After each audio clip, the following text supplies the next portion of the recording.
come this week to a story in Mark chapter 8 about the way Jesus heals a blind man. And he cuts off the boat and he heals this guy. The guy comes out of the town of Bethesda and people are like, here, heal this guy. And he heals him, just like that. Just heals him.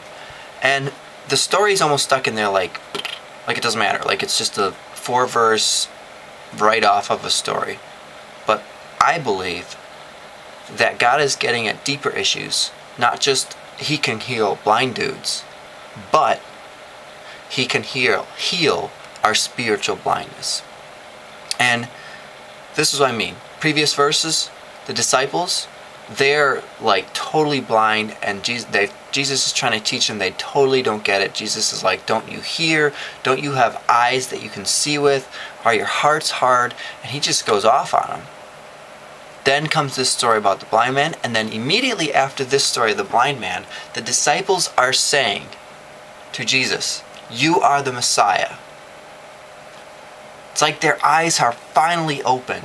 And we come to this story, and if we don't see our own spiritual blindness, we miss the story. If we come to this story, and we come to this passage, we just let it wash over us. It's just another Bible story, just another Christian song, just another book, just another whatever. We are still blind. And Jesus Christ, God the Father, the Holy Spirit, they are working to take away our blindness. They are working to remove the scales from our eyes, to get us to see, to allow us to know that He is real. And when we open our eyes, we don't just see a program, we don't just see something somebody else wrote, we don't see any of those things. When we truly see, when God makes us see, we open up our eyes and we see Jesus Christ.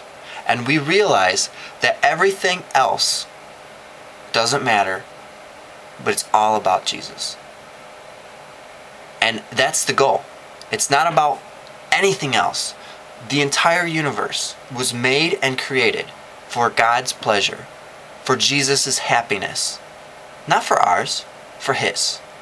And so when we find ourselves in that happiness, in God's happiness, we are the most happy. We're the most blessed, and perfect place is in Jesus. So I will hope and pray and encourage you. If you're searching, if you're not sure, if you are sure, but you've heard the story so many times, open up your eyes. Let God show you the truth. Talk to Him. Get into your relationship with Jesus. Get to know Him. And it'll be like the difference between not seeing and seeing. So open up.